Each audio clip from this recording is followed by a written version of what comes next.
reach. I think we'll see him make some bigger throws tonight, and I think we'll see him run the football too.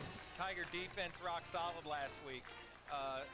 Limiting Gage Park to 12 points. One of those was on a fluke run of 74 yards where the kid slid into the end zone and he was down, but they managed to get the 1-yard touchdown run anyhow. But really, when the chips were on the line, the Tiger defense rock solid. That's going to be a fine unit this year. It is, and they have the linebackers you talk about. They just played 2 out of the 5-2-4 set the Tigers use. Joe Beavis, everybody talks about him, a Division I prospect at the linebacker position.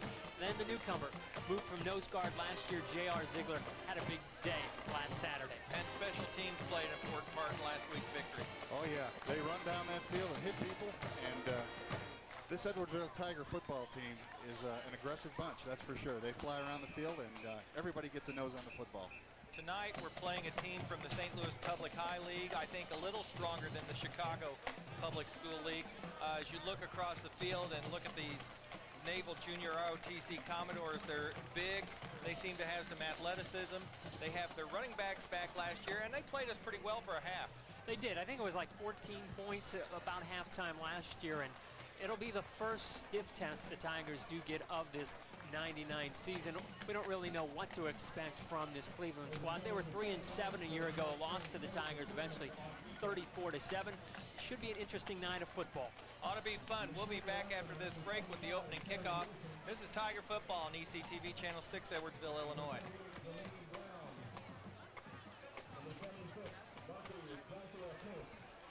We're back here at the complex, just moments away from this opening kickoff, which it looks like the Tigers will be on the receiving end tonight. Dropping back deep, Travis Evans, and a very pleasant surprise last week, Blake Wester, 4 catches for what, 68 yards.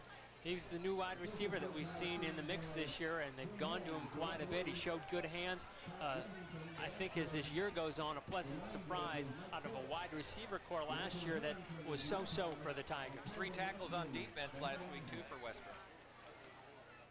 Game conditions a little better than they were Saturday when it was in the mid-90s. It's probably in about the mid-70s right now.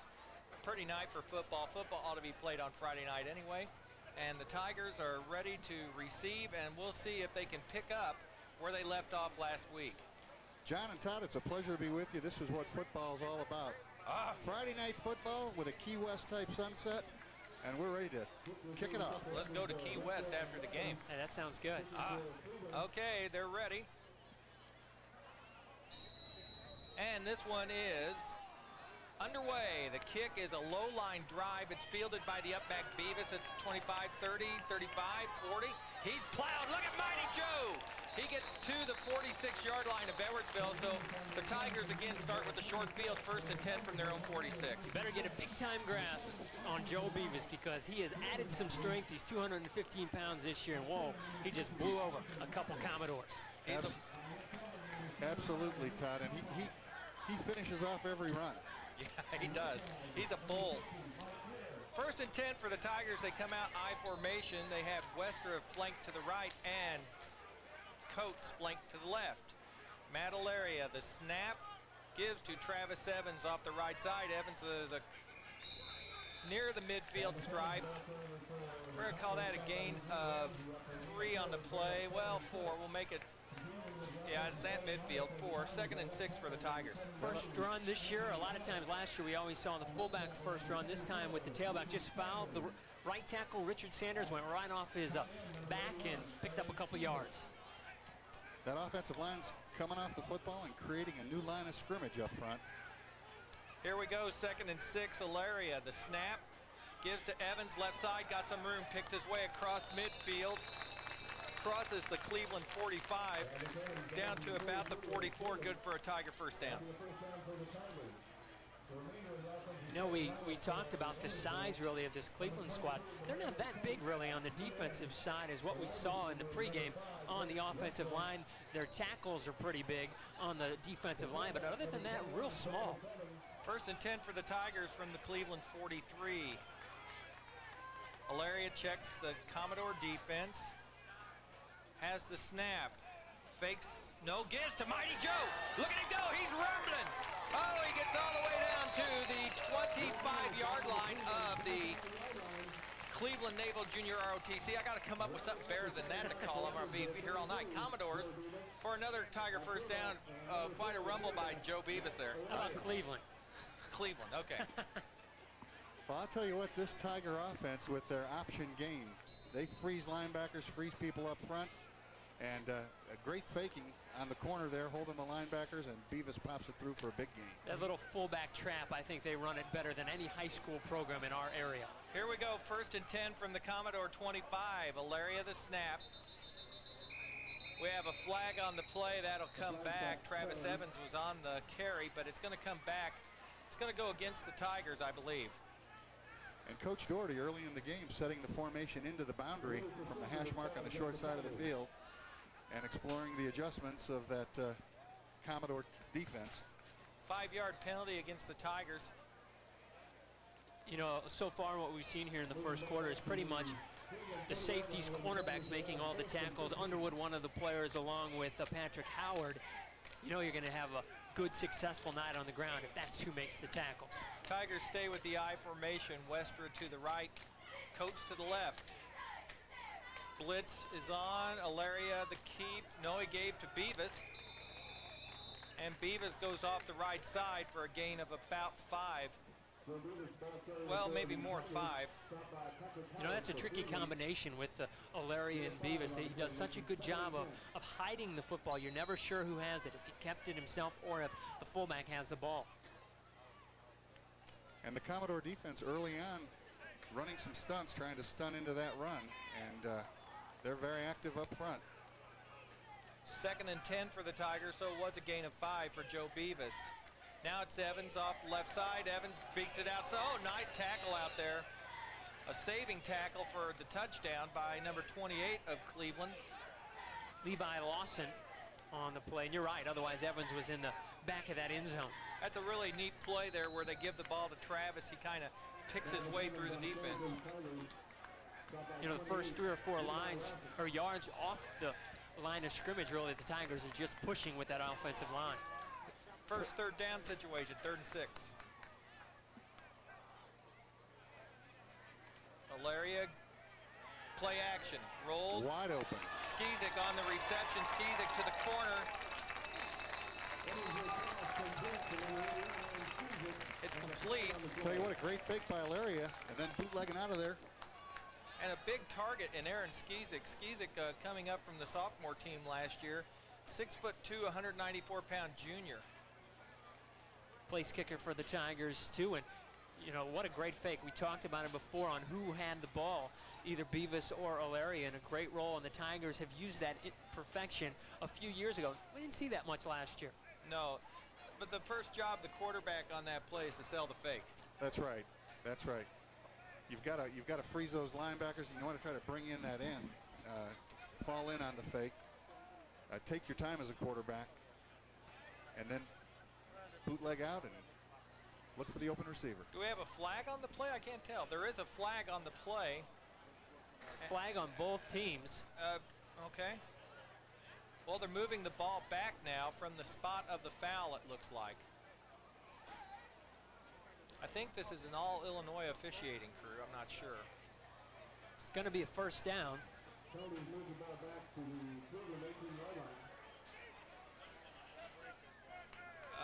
Goes to the Cleveland 18-yard line, where it will be 1st and 10 for the Tigers. Checking into the Edwardsville lineup, number 82, Kevin Malashevsky, and I apologize to Mr. and Mrs. Malashevsky for not getting his name right last week. If you see me in town and I don't get it right, tell me nicely. 2 tight ends this time for the Tigers. Alaria spins. They're optioning up the middle to Mighty Joe Beavis. Short gain on the play. And you know, in this option game, if you can get that fullback headed north and south and put that football in his belly, it creates a lot of problems for a defense, because you can yank that ball out and come on down the line as we've already seen, and put the ball on the corner as well. And there's speed to burn on that corner in Travis Evans. 2nd and 6 for the Tigers from the Commodore 14. Just under 9 minutes left first quarter, no score. The snap, Alaria gives to Evans. He hops through the hole on the right side short of the first down. It's going to be 3rd and about 3 for the Tigers from the Commodore 11. First time all season that we've seen a sustained drive already. That's the 8th play in this drive. The Tigers in precision fashion just marching down the field. 2 penalties on this particular series for Edwardsville. 3rd and 3 from the 11 of the Commodores. 8:15 left first quarter. Tigers knocking on the door. Westra flanks to the left, Coates to the right. Down the line, pitch to Evans. A bad pitch behind him, and Evans does the smart thing and falls on the football. Absolutely. One thing Evans, or rather Alaria, did there that you really don't want to see. He had a player right on him right away, but he kind of flinched as he threw the ball, and that really caused the back little flip. And they were going left, so he's pitching with his left hand. That's right. Which is a difference. Now we're going to try a field goal, it looks like. Well, this is new. Aaron Skizik will try from the 15, so it's a 25-yard field goal. Out of the hold of Blake Westra. Officials timeout. See them conferring with the Cleveland coaching staff. Literally no wind out here as the flag lays up against the flagpole. And boy, what a moral victory for Cleveland if they can come out of this with holding Edwardsville to 3 points. The snap's back, the hold's down, kick is up, and it is no good, wide right. So the Tigers come up empty in their first possession. Now we'll get a look at this Commodore offense. Edwardsville, what, 9 plays on that drive? 9 plays on a drive. And still could not get the ball in the end zone. Saw Skizik miss a couple extra points last week. A strong leg, but the accuracy is a question mark with him. And we'll get our first look at this Edwardsville defense this evening.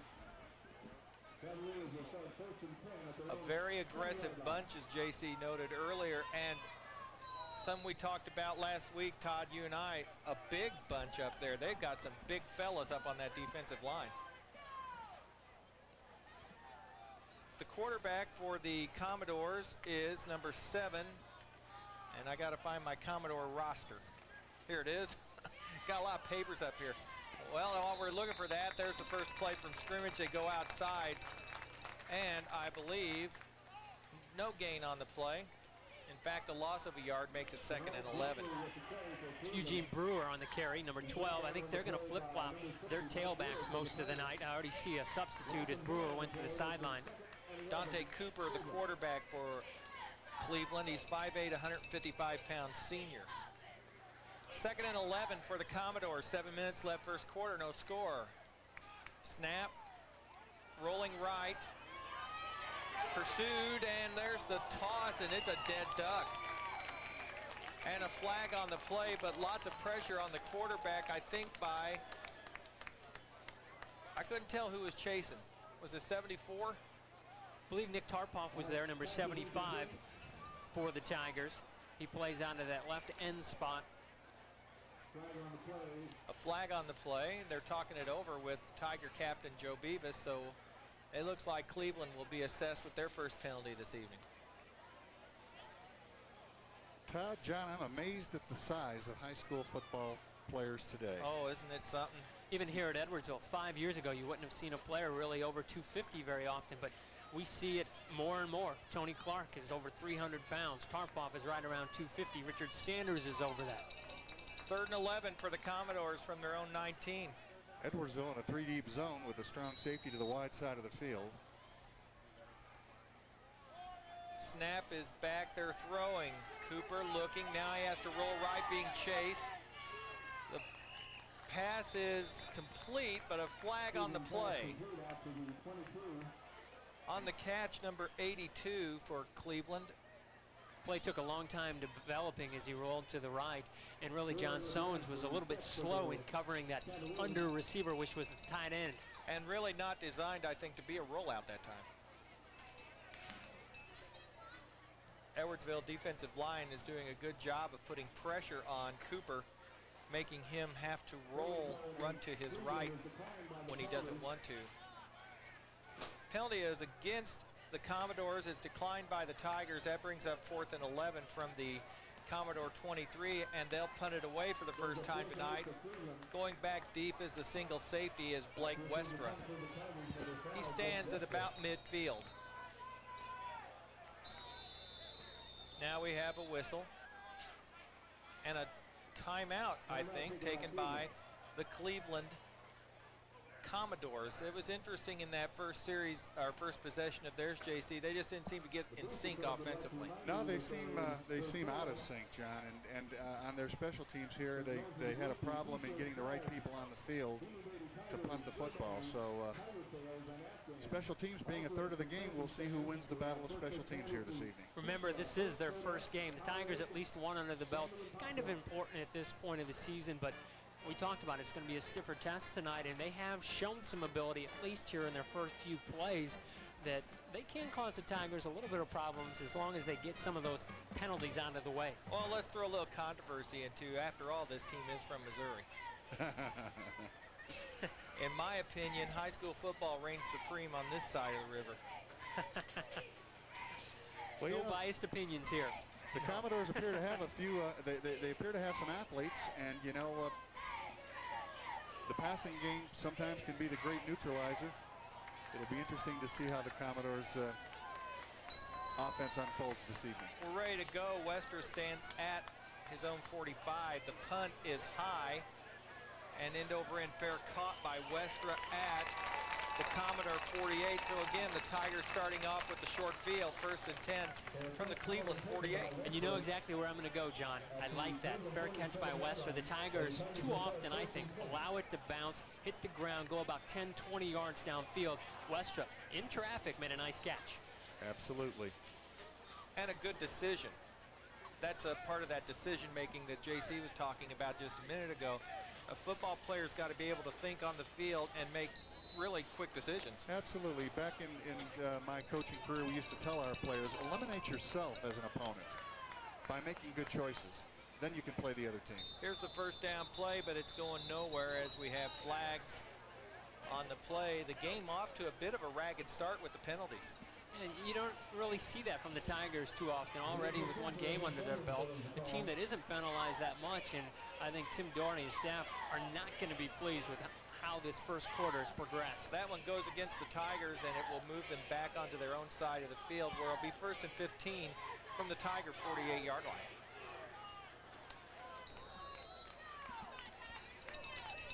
Big offensive line for Edwardsville. We'll try to get those names to you as soon as we can. Wester flanks right, Coates to the left, I formation, Alaria the snap. The give is to Evans. He plows through across midfield, down to about the 46-yard line of Cleveland. A 6-yard gain on the play. It's going to bring up 2nd and 9 for the Tigers. The Tigers, as you were mentioning, the offensive line, it's the same as what it was in week 1. The left tackle, Tony Clark. The left guard, Mike Mueller. The centers, Nathan Becker, Nick Tarpoff. The right guard and the right tackle, Richard Sanders, with Aaron Skizik as the tight end. Tarpoff, the only starter back from last year, although Becker saw some action. 2nd and 8 for the Tigers.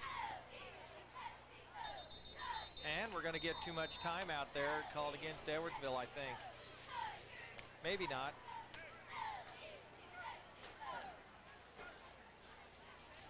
You know, not to gripe this early in a ball game. The false starts, things like that do need to be called, but it's so much more enjoyable to watch a football game without the flags being thrown all the time. No signal yet. No flag. Unintentional flag. Tigers already 3 penalties, 25 yards. A rarity for Edwardsville, a very well-disciplined team. Wester goes right, Coates left, I formation, Alaria. Gets the snap. Rides the fullback, Beavis, he still has it, Beavis is going! Look at Joe go!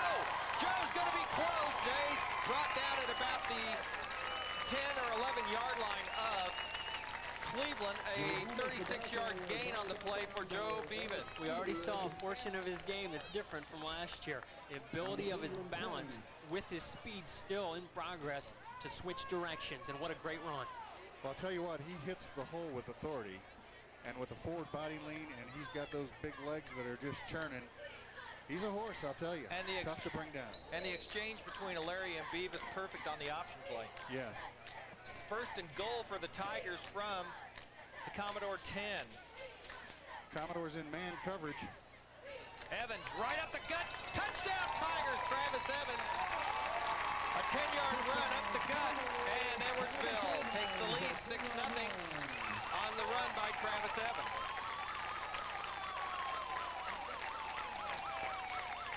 Tigers, I'm sorry. Nothing fancy about that. Just straight ahead north-south running, but beautifully executed by the Tigers. A 10-yard or 6-yard run, wasn't it? 10-yard. 10-yard run by Evans for the Tigers score. Aaron Skizik will attempt the extra point out of the hold of Blake Westra. Snaps back, holds down. Kick is up, and it is good. And the Tigers grab a 7-0 lead here over Cleveland. 5:47 left, first quarter. Edwardsville 7, Cleveland 0. We'll take a break and be back with more first quarter action. This is Tiger Football on ECTV Channel 6, Edwardsville, Illinois. John, Todd, JC, Craig, Jeremy, we're all back at the complex where the Tigers lead it now 7-0 on a 10-yard touchdown run by Travis Evans. Aaron Skizik with the point after touchdown. And the Tigers ran that offensive series beautifully. They ran the ball all the way down the field. Joe Beavis, the fullback, big yardage, and then Travis Evans finishes it off. Yeah, they took advantage of that short field and moved the football in for the first score. And I'll tell you what, when you have a big gun, you shoot it, and Joe Beavis can run the football. They're not shooting pop guns in that backfield, are they, Tom? Oh, not at all. You know, what great weapons. They've all been starters since their sophomore year. They're now finally seniors, speaking of Evans and Beavis, and you can see the experience as each game is going along. And Beavis, a coach, of course, is a coach's son. And I have this bias that I think coaches' sons play like coaches' sons. They know the game pretty well. We had another one a few years ago, didn't we? I think his name was Jim Doherty. Doherty. He's playing at Mizzou, I believe. Might be starting a quarterback tomorrow against Alabama Birmingham. Yep. Aaron Skizik tees it up. Here's the kick. Look at Ziegler fly down the field. You'll see number 40 down there. Look at he's a madman. He's got the ball carrier in his side, so he got past him. Look at this. Oh, nice running in there by the Cleveland Commodores. Number 12 on the carry for Cleveland. That was Brewer. The terrific run. He's the tailback for this Cleveland squad, but Blake Westra with a great tackle. Could have been a saving one, too, because a hole was opening. Very rare sight. J.R. Ziegler down there, and the ball carrier got past him. First and 10 for the Commodores from their own 30. We got 5:39 left, first quarter. Edwardsville lead 7-0. I see a new starter on the Tigers defensive line. I hope I'm not butchering his name. Ian Farishi. He's somebody that did not play, as I recall, last Saturday. And he started the first series, and I see him out there again. It's either Farishi or Farake. We'll find out. Here we go, first down for the Commodores. They want to throw. Looking downfield, deep. Evans is back, and we're going to have a flag on the play. If that's pass interference defensively, I wouldn't agree with that call. No, I would not either. That's one of those that's a 50-50 ball. It's underthrown. I think the defensive back has much right to go up there and get the football as the wide receiver. And to me, that's exactly what occurred. And it is going to go against the Tigers' pass interference. But in high school, it's from the line of scrimmage. Correct. Not from the spot of the foul. So it'll be a first down for Cleveland. I think the NFL is the only one where they actually bring the ball to where actually the play occurred. Cowan's the same as high school. Oh, I didn't know that. Okay. Big penalty is a 15-yarder. Fourth Tiger penalty tonight. That gives Cleveland first and 10 from their own 44. And the Commodores on the ball without a huddle. Trying to catch Edwardsville off bounds, perhaps. Going to run this time left side. Some hard running, but not much of a hole. On the carry, number 20, Eric Underwood.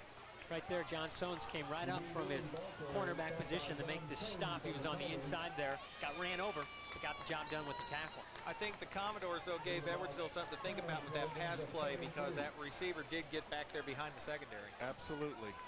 That's for sure. They can't be too aggressive on the run from the secondary. You know, a lot of speed we've seen from this Commodore squad. They have speed at all the skill positions. There was a gain of only 1 on the play. Now it's 2nd and 9 from the Commodore 45. Quick pass. Oh, he had a man wide open. Intended for number 22, Alex Williams, underthrown. That's one of those little screen plays where that wide receiver just kind of drifts in, maybe 2-3 steps across the line, and it was just underthrown that time. Yeah, the Commodore set their formation into the boundary and drew the Edwardsville strong safety with him. And then they just spit the ball out to the wide side of the field to the wide receiver. Reason for that not being caught, too, the Tiger nose guard, Richard Sanders, got a hand on the quarterback's arm as the ball was being thrown. Oh, okay, well, that makes a big difference. 3rd and 9 now for the Commodores from their own 45. 4:44 left first quarter. Edwardsville leads Cleveland 7-0. They try to go with a draw play, a gain on the play, but not much of one. They advance the ball to the 49. Call that a gain of 4. That's going to bring up 3rd and a long 5, or 4th and a long 5 for Cleveland. They'll have to punt away. Tigers change up their formation too. Instead of the 5 defensive linemen, they had 4 in there, and that way they could take away the pass downfield. Blake Wester will drop back to receive for the Tigers. He stands at about his own 25-yard line. It's a little bit of a high snap, but the kick is off. Line drive, Wester's going to let it bounce. And it takes a friendly Cleveland roll, something Todd talked about earlier. The ball rolls all the way back to the 15-yard line of the Tigers. One of the few times the Tigers, we've seen both punts tonight. They usually have had 2 people back there, and that would have taken away the far side kick, but with just one and Wester back there, it's tough to go run and get it on a short kick. Edwardsville takes over 1st and 10 at their own 14-yard line with 4 minutes left in the first quarter. Tigers up 7-0. This is the first time the Tigers have started deep in their own territory all year. This portion of a field, you don't want to turn the ball over. Tigers have not really done that much since Doherty's been here or even in the first game. Now we have a slot formation to the right. Wester's the slot receiver. Alaria gives to the fullback Beavis. He falls off left tackle for a short gain on the play. It's going to bring up 2nd and about, I'm going to say 7. 2nd and 7 from the 16. And you know, from an old quarterback's perspective, I like the way Alaria carries out his fakes, and I also like the way the backs set up other plays by carrying out their fakes on every play. Good, solid football. Very well coached team, Edwardsville Tigers. 2nd and 7 for the Tigers. Alaria gets the snap. Quick hitter right up the middle. The pile just keeps surging forward before the ball carrier's finally tackled. It must have been Beavis, I think, on the carry. And it's enough for a Tiger first down. Once again, Joe Beavis, and he really waited for that line to get forward. And as he broke through the pack, the offensive line I'm speaking of, they had 4 players with nobody in front of them on the defensive side for Cleveland. But that team converged around him, did not allow him to get downfield. I don't know if it's just slow getting to the blockers or if the line is that quick getting upfield. Well, as JC said earlier, our offensive line's changing the line of scrimmage with each snap. Absolutely, and a well-executed offense as the Tigers have.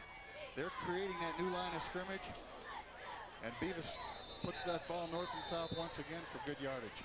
Alaria carries out a very good fake on the option. Matt Alaria did not have to run the ball much last week. I think he only ran 4 times for 20 yards or 24, something like that. And that in the Edwardsville offense, the quarterback sometimes is called on to run quite a bit. And we didn't have a chance to see that really with the blowout last week, but that's a phase of the game that O'Leary's very good at it. His feet may be actually better than his arm, although he's improved on the arm portion of the game this year. 2nd and 4 for the Tigers from their own 32. Alaria gets the snap.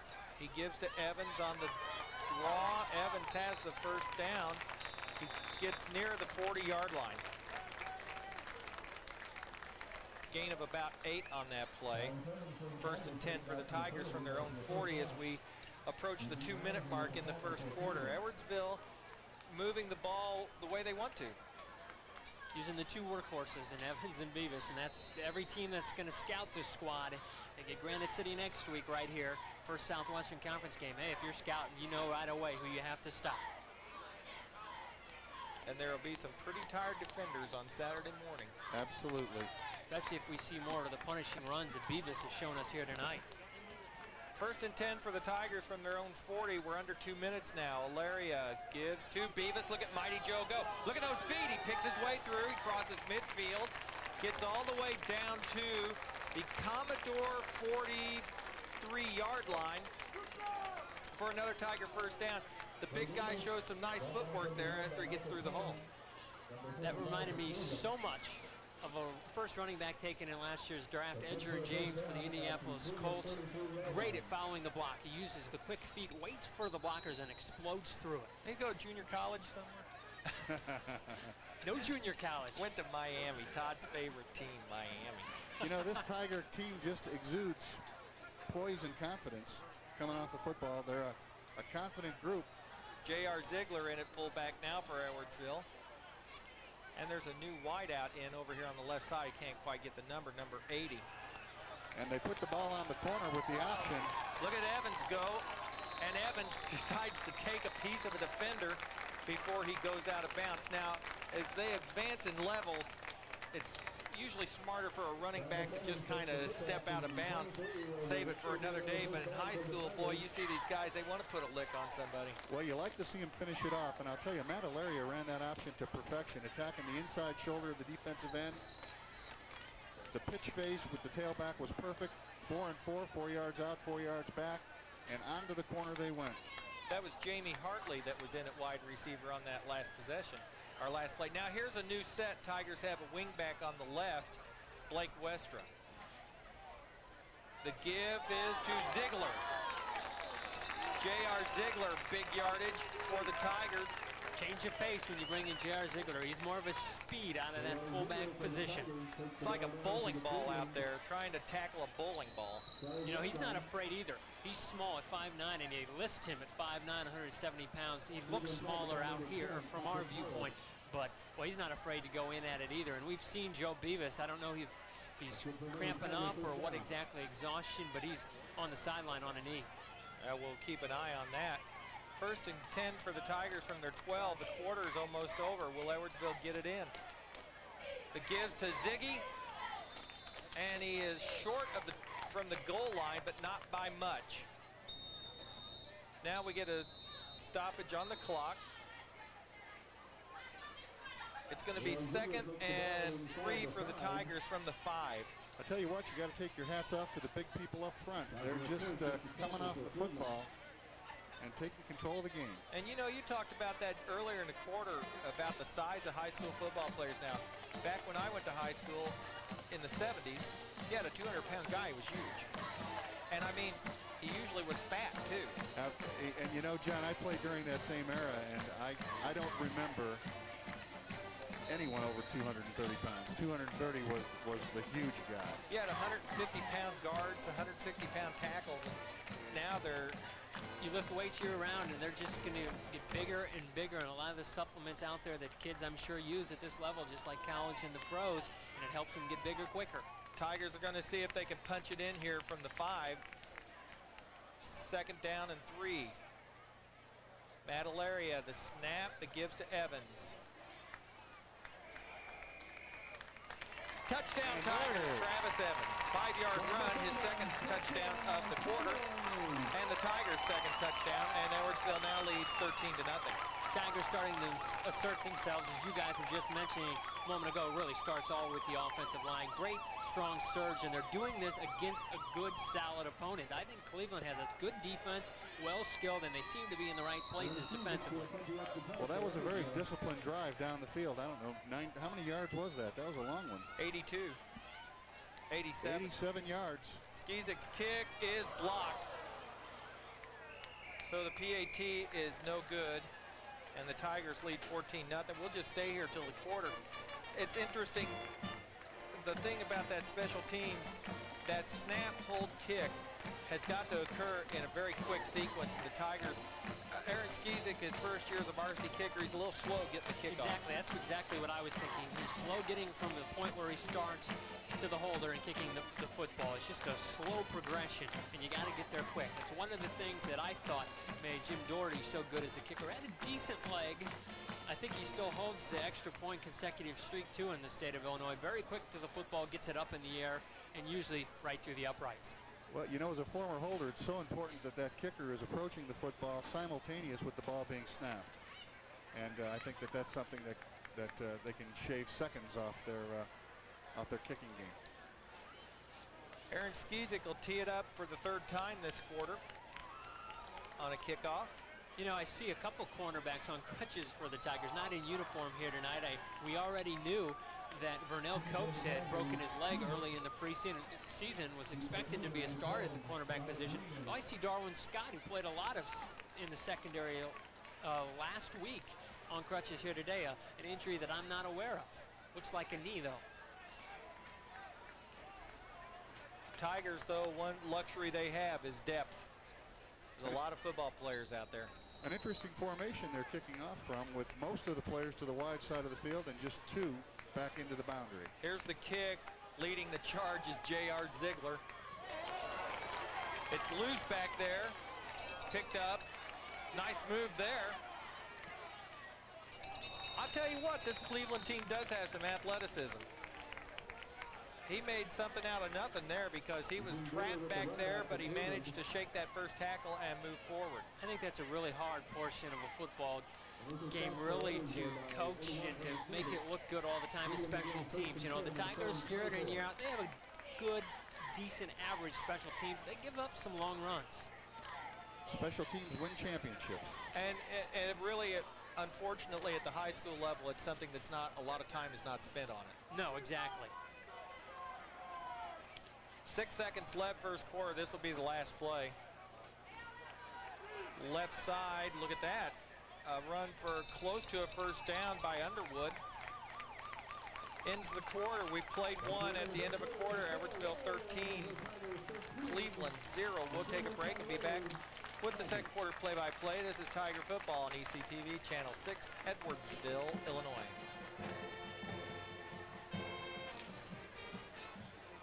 Todd Zutti, John Vodakovich, J.C. Smith. Here at Edwardsville High School at the Sports Complex, Tigers up right now 13-0 as we start the second quarter. Jeremy Liebren with us, providing the view. Craig Zutti and stats. Don Martin here. Good first quarter for the Tigers. Started out slow with a lot of penalties. They had 3 for 25 yards at last check.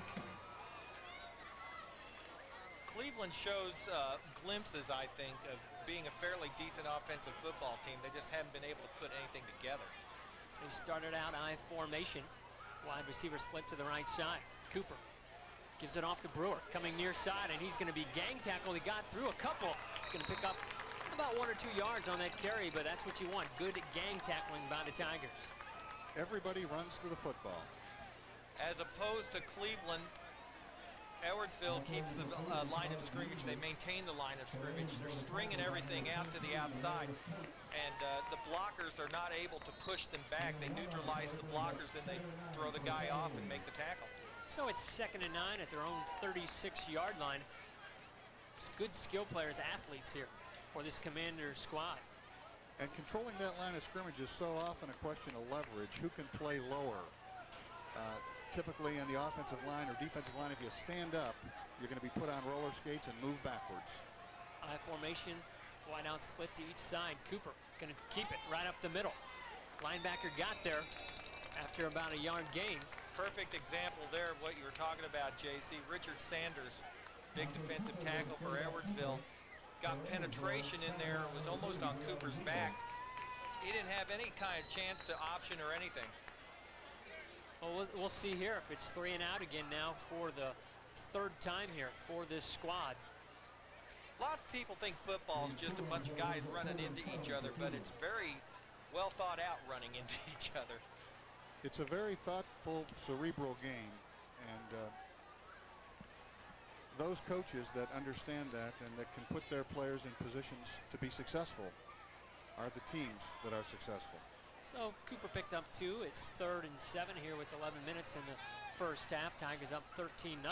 Cooper Rolls to the near side, looks to throw, gets pressure there from Mueller, and it's away, overthrown there into the bench of the Tigers, and once again, 3 up, 3 down. That throw had a little more zip on it, but still, the quarterback for Cleveland is being forced out of the pocket and having to throw on the run. I think you guys mentioned exactly what it was. Staying in the lanes, knowing exactly where to be, and then getting some pressure from that defensive line. And you know, the Tiger defense, the linebackers have great expansion into their underneath coverage, and it closes down that passing lane for the quarterback where you can't find a clear target. I love that football talk. Oh. By the way, while we have this little pause, let me just say how wonderful it is to be here with both you, John and Todd, and to be here in Edwardsville, Illinois, with Tiger football. Oh, well, we're glad you're aboard. You picked a great program to be with. This is an excellent program, best in the Metro East. No question about it. 4 great sports here, and we're involved in one of them as Westra. Fair catches it about the 32-yard line after Kurth punted it for the Commanders. And second time we've seen him fair catch the ball here tonight. That was a pretty good punt by Kirk. That ball had some height on it, so the coverage was able to get downfield. But I'll tell you what, I like that idea of catching the ball instead of letting it bounce and roll. Saves you a lot of yardage, doesn't it?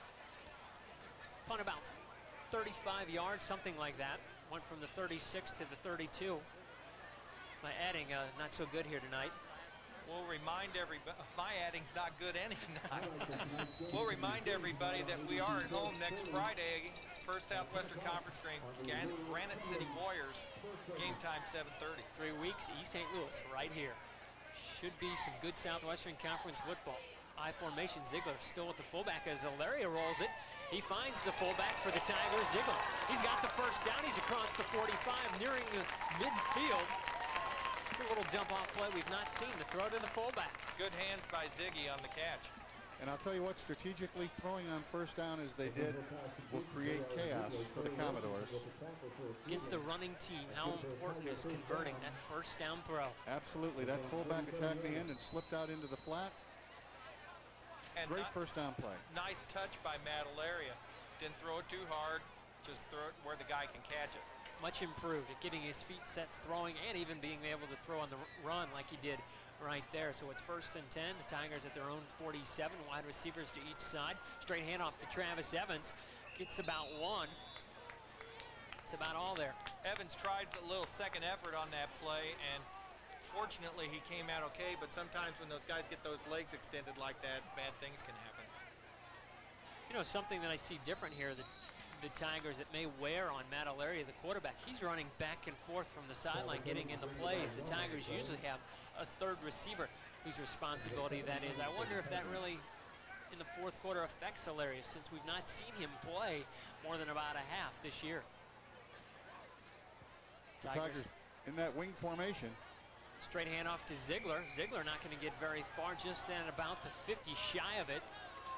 Call it 3rd and 7. How's the offense attack when they go with the wing, JC? Well, in this particular set, John, I think they put the wing in to see the defensive adjustment of the coverage in front. But I think you can expect Alaria to pull the football out of that fullback's belly and bring it to the corner here.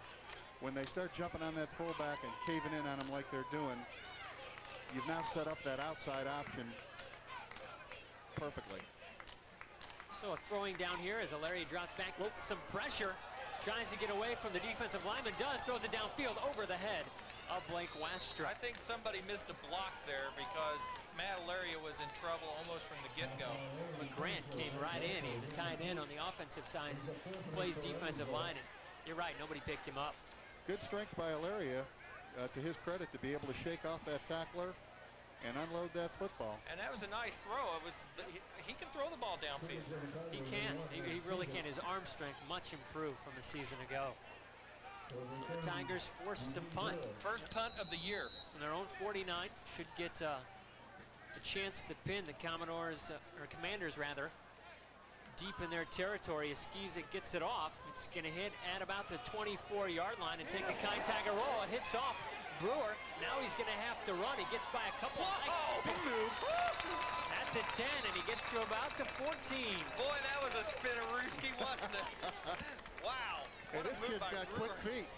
Dangerous too there to get drilled in the back, maybe cough it up in their own territory, but athletic, skilled player. And here come the Commanders with the long field ahead. Dangerous Kippewa, man, I'm telling you, that kid. Whoa, that was a great move. That makes so far that's the move of the year. No question. Last week's game really had no plays of the year. Oh, the best collision of last week's game was when two of our guys ran into each other on pass defense. But, man, that kid made a move. We'll take a break here with 8:42 left in the first half. Tigers up 13-0. You're watching it right here on ECTV, Channel 6. Back here at the Edwardsville Sports Complex, 8:42 left. Tigers up 13-0. Cleveland starts it out 1st and 10 at their own 13. I formation, wide receiver to the right side. Cooper gives it off to the fullback. He's not getting anywhere as Underwood stopped right away there. A lead by Nick Tarpoff, the first to get there. Good penetration by that Tiger defense. Penetrating, getting into the mesh point of the exchange. And that will create havoc. And as you said, JC, how low can you go when you're a defensive lineman? You just got to dig. And Tarpoff did it that time. So it's 2nd and 12 now for that 2-yard loss. You know what worries me, Todd, though, is even though they haven't gotten it going yet, boy, with the speed they've got on this team, they've got big play capability. We wonder if they'll throw the ball deep anymore. I'm sure they're going to. Not a bad time right here. They did have the Tiger cornerback beat that first long pass attempt. Cooper looks to throw a very quick hitter. Over to number 22 on the far side, gets around one, past the line of scrimmage where it started, so it'll be about 3rd and 7. A lot of orange shirts over on the wide side of the field. For 22, Alex Williams, reception there, so it's 3rd and 7. The Commanders hoping to throw that quick hitch and get that wide receiver one-on-one out there to make a play.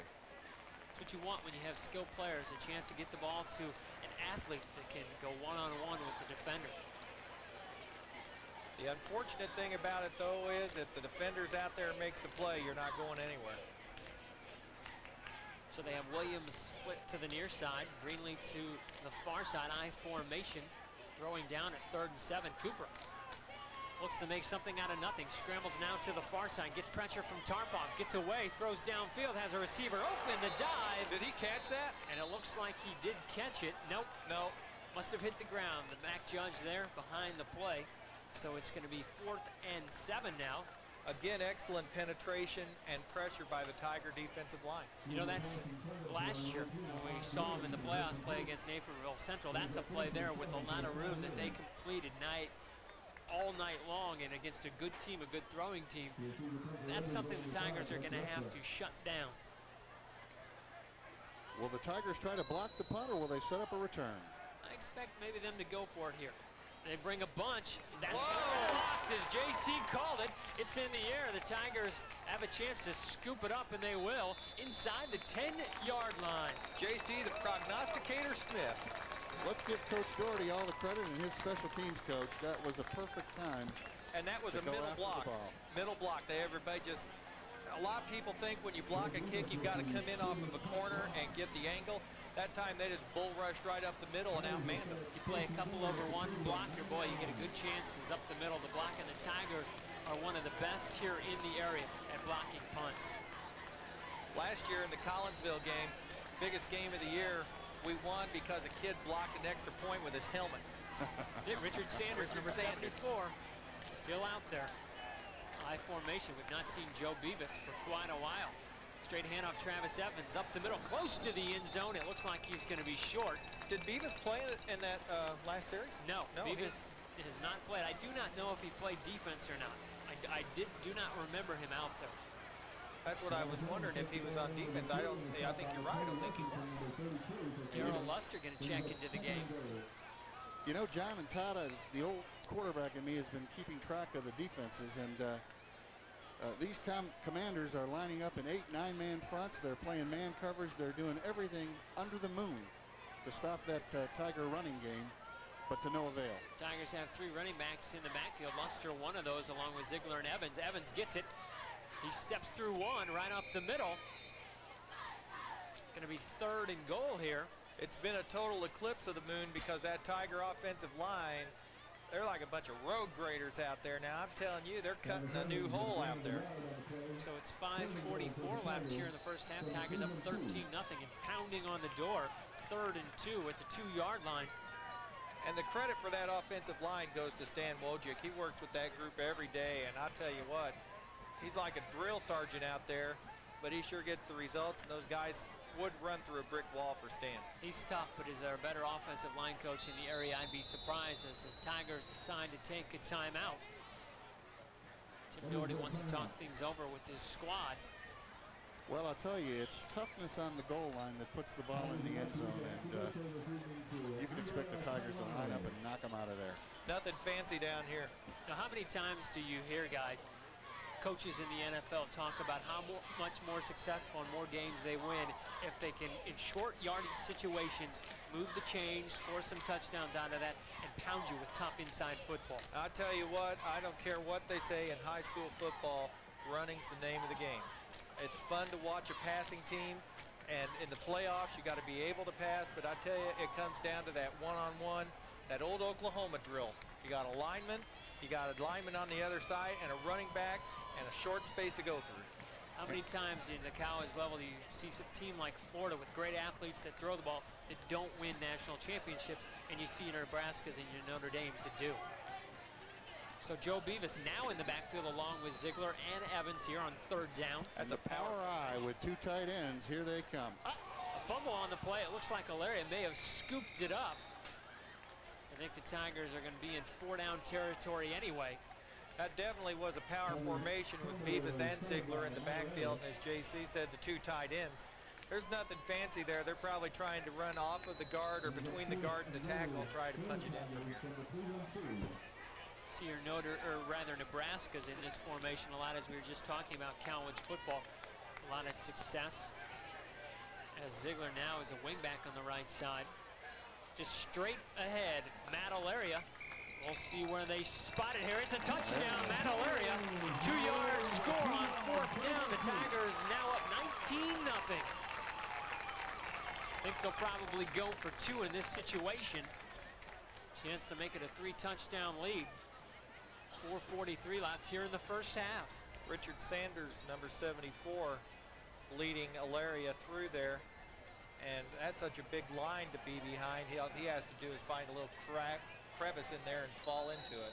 And Todd, as you mentioned, Matt Alaria getting quite a workout running back and forth to Coach Doherty for the plays. It's a new twist this year that we've not seen as they go back to that power eye as they shift. 2 running backs. Alaria keeps it on the option, pitches to Travis Evans, has 1 man to beat, scoots 3, now to the pylon, he's in. 2-point conversion good for the Tigers. And talked about the skill players for Cleveland. There's one on the Tigers squad. And that was a lot of one-on-one work by Travis Evans. He was out there with that defender and used a good fake to the inside, then scooted around the end for the touchdown, or for the point after touchdown. 21-0 here. I think if it gets a very good team, I think Cleveland will win a lot more games than 3 this year. Well, I continue to be impressed with the caliber of athlete on this Cleveland team. They've got some good players with quick feet that can run. And to the Tigers' credit, they've been able to keep them under control. It all comes down, though, to 2 things, I think, in high school football: blocking and tackling. Absolutely, John. I don't care how fast of a running back you got, the guy that's up there in front of you has got to be able to knock the other guy backwards. So people say they don't understand football. It's real. It's an easy game. You just knock the other team backwards. And it's very encouraging to see us convert that touchdown inside the 10-yard line. Being able to convert and turn those opportunities into touchdowns is what championships are made from. Tough games every year we see in the playoffs, don't we, John? When you get it inside the 10, you have to score. There's a red zone. That's a bright red zone inside the 10. Underwood fumbles it. It's on the ground. The Tigers may have picked it up. I believe 2 Tigers were there, and it's a turnover. Underwood really just kind of nonchalant went after it. That caused the turnover. That was a case of where the ball hit the pads before it hit the hands. And Ziegler, of course, kamikaze down the field, was right there to scoop it up. That's a skill that is taught, I believe, is how to catch a football, not only from a pass, which is a completely different thing, but also to catch a kicked ball. Don't let it get up on the shoulder pads. You see so many players at the high school level let it hit their chest and bounce right off. So the Tigers have Wester to the near side, comes the wide receiver to the far side, I formation with Beavis as the fullback. Alaria fakes the handoff. It's going to throw out a wobbly pass, could be picked off, and is going to be inside the 5-yard line at about the 1. Number 10, the player that picked it off for Cleveland, that's Patrick Howard. Looked to me as if he was trying to hit Wester on a post pattern, and looked to me like the defender overran the play and the ball ended up in his hands. Yeah, they were in man coverage to try to defend the oftentimes first down run of Edwardsville. And the old adage, never throw a long pass short, never throw a short pass long, came into play. That ball was underthrown and gave the defender an opportunity to recover and get in on the pick. And what a great challenge that is in sports, that one-on-one, the cornerback and the receiver. That's always a fun one to watch. So it's 1st and 10 at the 2-yard line here with 4:28 left in the second quarter. And there may be another fumble as the pile just converged. Cooper may have not even received it from the center, and it's another turnover. We've seen 3 in a span of about 20 seconds. Go ahead, Jason. Well, I was just going to say, you know, on these short yardage situations like this, where the defensive line is in the gaps and trying to penetrate, and the center's trying to make that first step either left or right, there's a propensity to have center-quarterback exchanges. It's important for the quarterback to keep the hands in there and understand that the center is going to be stepping to cut off. And I was just going to say, Edwardsville, their defense had theirs pinned back. They're back so far, you know they're not going to throw. And the Tigers did. They just came off the ball and forced the fumble.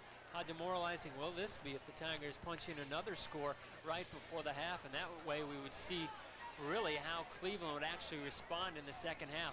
Very demoralizing to be down 28 instead of 21, and it's on the ground.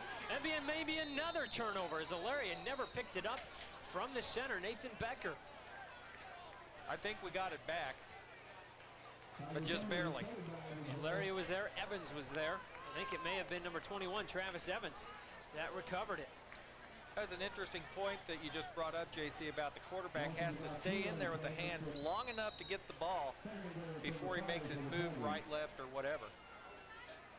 And there are particular plays versus particular fronts.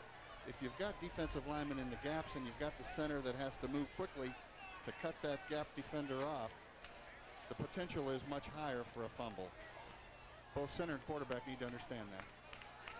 So the Tigers have a chance here on 2nd down.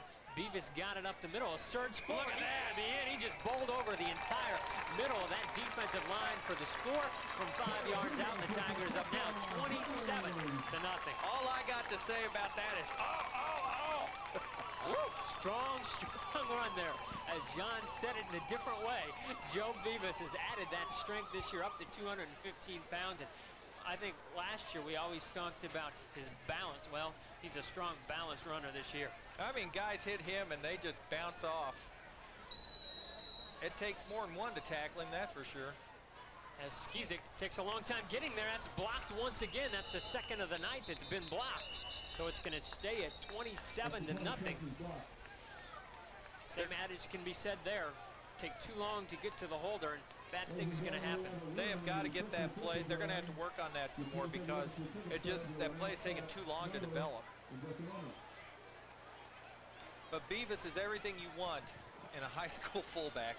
I mean, the kid is strong, and you know he's shown some quick feet tonight, and he's shown a little bit of speed too. You know, now he's going to have the tough choice.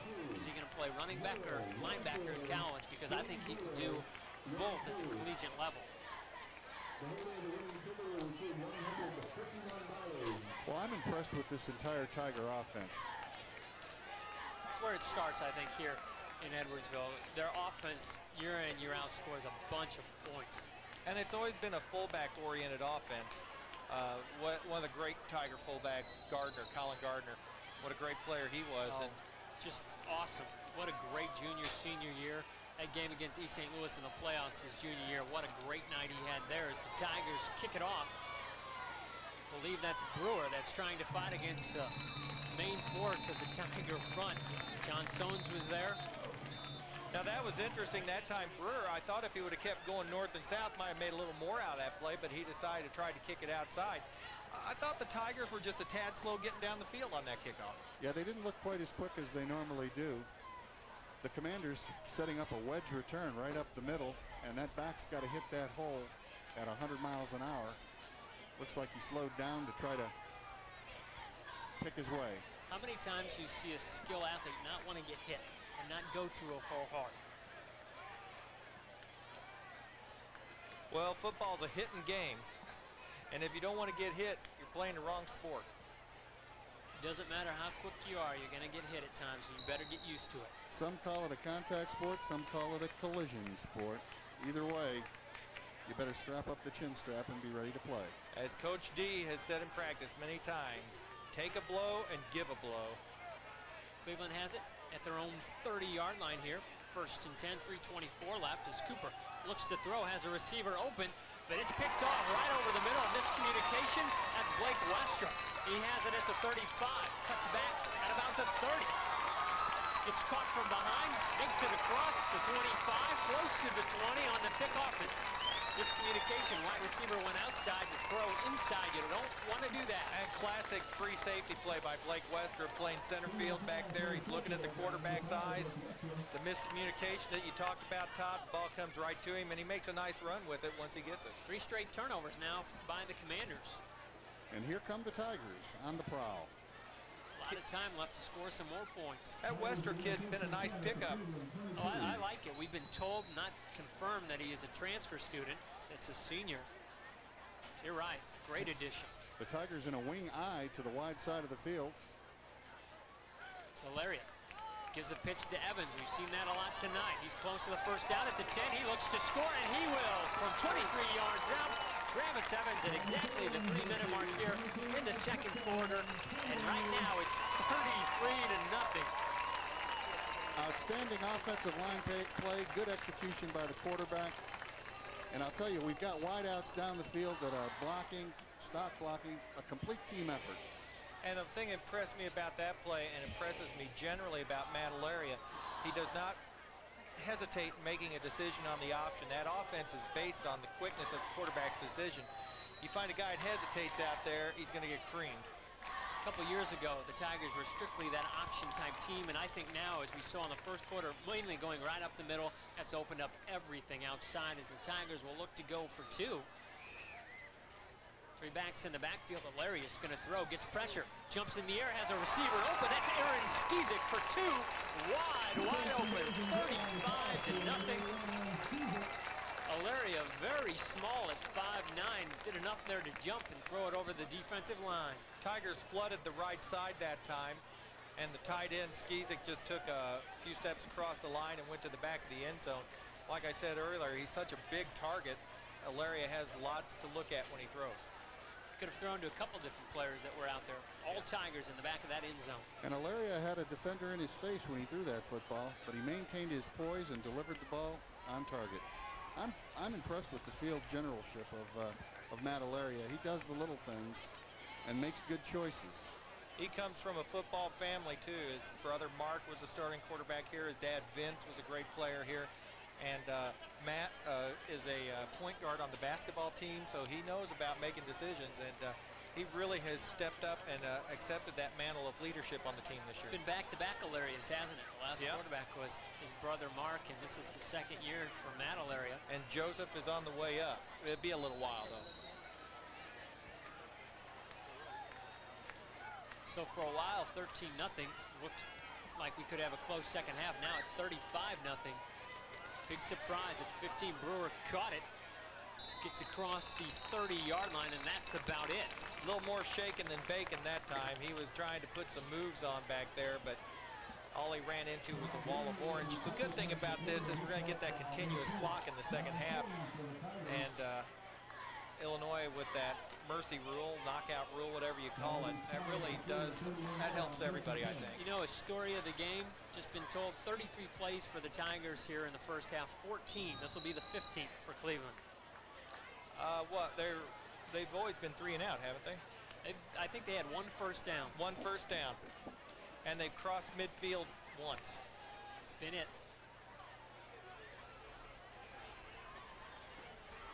See if they go back to the run here. Really not much has worked for this Commanders squad. As Cooper rolls it out, he looks to take it himself. Beavis stays in a lane, a flag on the play, and a great job there by Travis Evans to converge on the receiver. Now you see a difference in the 2 teams right there, because on that particular play, on the play action, they're not freezing the Edwardsville linebackers. He's not showing a very good fake. He's just kind of holding it out and then taking off with it. Yeah, you know, at 35-0, the play action game is not really your best opportunity to move the football. No. It seems apparent that they're going to have to throw the football some to get back in the game. Yeah, especially with no ground game that's asserted themselves so far. That's when the play action works so well, when you actually can run the football a little bit, and they've not shown they can do so far. It'll be very interesting to see the stats here at a halftime of this first half, because they haven't got much from throwing or running the ball. Well, you know what the old coach says, the run sets up the pass. That's right, John. And I'll tell you what, coaches all over America talk about winning the battle of first down. And Edwardsville has won it convincingly. Tigers starting to substitute a little bit more here on defense. That's a little pitch to Brewer. He tries to change directions. No fool of that Tiger defensive line. Richard Sanders was there, along with the new player, Ian Farach. I hope I'm not butchering his name. I'm sure I am. I'll find out at halftime how to say his name.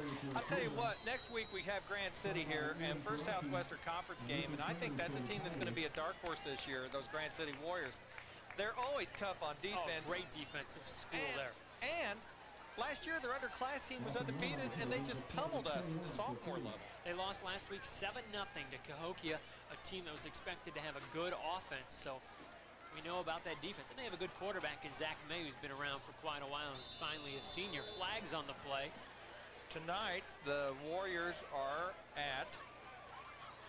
they're hosting Jerseyville. So they're looking to go 1-1. Their opening game, they had this runner, Ryan Stagner, had 105 yards on 27 carries. So they can run the ball a little bit too. It's interesting, last week, Edwardsville, the only Southwestern Conference team to win a game. Now, you mentioned that. I didn't even, looking through the paper, realize that a lot of, obviously, non-conference games and playing some quality teams from up north just not getting it done. As that's a handoff to Brewer. That's Tarpov that grabbed him right away out of that right end spot. First time in a while we've had a chance to call his name, as Brewer has been shut down here tonight. Tarpov, part of a football playing family too. His brother John played here 2 years ago. Are you 2 or 3 maybe. He played for a couple of years and a great lineman. And Nick carries on the family tradition. On those just terrific Tiger squads. I don't know if people, and even if you guys have realized it, outside us here in the press box, new signs were put up this week showing the Southwestern Conference championships down the years, all the way to the 20s, and the last few years the great Tiger squads have had special little plaques up on this building. Come out and check it here at the sports complex. Cooper rolling again to his right, being chased by Skizik, getting downfield, way short of a first down, as they had 3rd and 27, more flags on the play. Edwardsville lining up defensively in a 3-man front and rushing those 3, dropping 8. And even with the 3-man rush, getting good pressure on the Commander quarterback. You know, I don't think there's a better place in the Metro East to watch a football game or a baseball game than the Edwardsville Sports Complex. No, great press box right here. Also over at the baseball field with the new press box higher up, they have bar stools up there for next year already. So, I mean, talk about taking care of people. They do it right here. Well, you know, I retired from active coaching in 1981. I've been a few years away from the game. But I can't imagine a more state-of-the-art athletic complex than this facility here in Edwardsville. It is amazing. And the commitment of the coaches in the program, it's a big-time program. So 1st and 10. It was a 15-yard face mask penalty on the Tigers as Cooper pump fakes, throws downfield, has a receiver open, and he catches it at about the 35, tackled at about the 10-yard line. I believe Greenlee was the player, may have been Alex Williams. I believe it was number 22, Alex Williams, on the catch. There's that big play potential I was talking about earlier. You can't coach speed, and the kid made a nice catch, Alex Williams. But if I'm Tim Doherty, I'm concerned that a receiver's getting that far back behind me, especially with a minute left in the half. About a 50-yard pass there, a little over 50 yards. Yeah, you don't want to see receivers getting past the secondary with under a minute here in the first half and up by so many points. Keeping everything underneath you want. Well, the first commandment of a defensive back is never get beat deep. And our safety coming over the top was a step or two late getting there. Opened up a little seam, and the ball was delivered right on time. 50 seconds left here. First and 10 at the 12. Quick pass, and it's intercepted by Coach as it was tipped. He has it at the 10. He has a seam. He could get going. He has one man to beat. He's at the 50, the 40. The Marius coach says goodbye to the Commanders. He's going to score about a 90-yard interception return. Credit that. A big play the other way. Thought they would pull it in before the half. Unfortunately, the Marius coach has something to say about that. I do not have the player that tipped the pass, but a big run by Coach. His first interception of the year and first touchdown as well. How many yards, Craig, would you say? 88? About 88, something like that. Had it about the 10. Yep. I thought they were in the end zone. I'm going to say it's 100.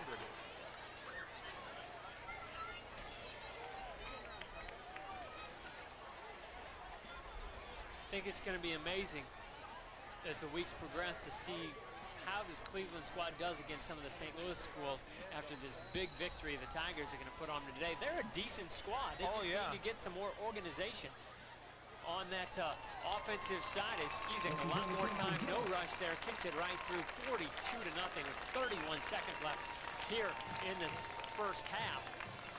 This is not a bad football team. They're just playing a better football team.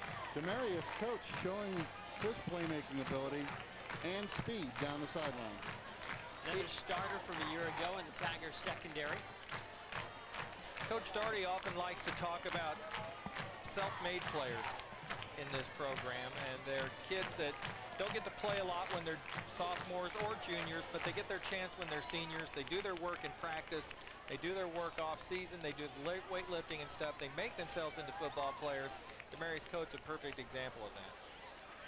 You know, newsflash here, I wonder how good the Tigers are this year. Everybody talked about rebuilding the offensive line, only one starter left. Yeah, they had the quarterback and the two running backs back, but whew, this team. And I'll tell you what, it all starts with that man right there, Tim Doherty. It's a program, isn't it? We talk about that in every sport here in Edwardsville. A program year in, year out. You have your big-time wins every single year. I don't care how many people they lose to graduation. They're going to be good every year as long as he's the coach. Well, there's a certain cohesion, and indeed, they have a football family, and everyone participates. It's wonderful to see. And I mean, you go out to a practice here, there's no wasted time. Every drill is timed down to the minute. When a coach speaks to a player, it's yes, sir, or no, sir. And it's amazing to watch. And we talked about this some last week, Todd. It hasn't always been that way at Edwardsville. No. And, you know, every day I get to see the Tiger football team come to the sports complex, and every single day they are the first team here, first team on the field, ready to go, even though they have to change, get in their football gear, always the first one on the field at least by 10-15 minutes. It's dedication, that's wanting to get to practice and being willing to pay the price, and the Tigers do it. As it's 28 seconds left, and they're just going to down it. They had it at their own 36. Very much surprised. You want to work on some things. You know, anytime you can down this many points, you want to keep working, specifically since it's the first game of the year. Well, one thing for sure, we know this is the best team Cleveland will see all year. Yeah, that's for sure. No and question. The Commanders wanting to get back to the locker room to regroup. We'll tell you who they play as the second half unfolds the rest of the year. That's it for the first half, folks. Big first half for the Tigers, up 42-0. You're watching it right here on ECTV Channel 6.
back here at halftime at the complex. Tigers well in command here, 42-0 over the Cleveland Naval Junior ROTC Commanders.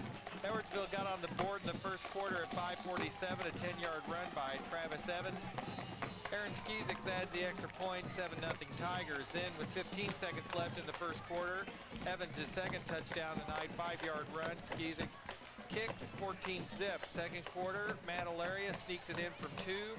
Travis Evans runs it in. Tigers go up 21-0. Then with 3:31 left in the second, Joe Beavis 5-yard run for a touchdown. Kick was blocked, 27-0.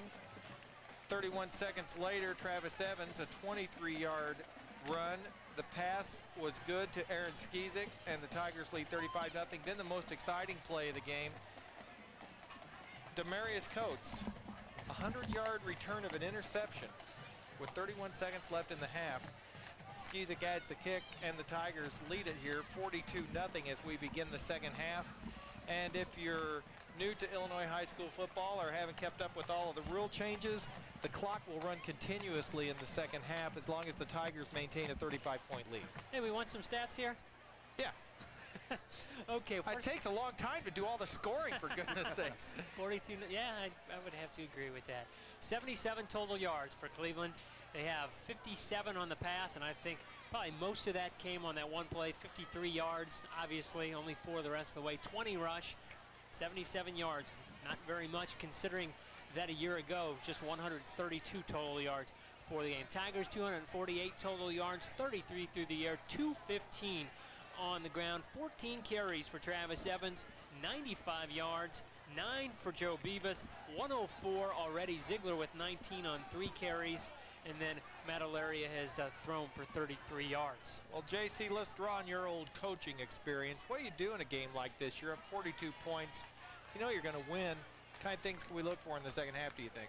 Well, I think you'll see the Tigers polish some of the plays that they've that they need work on.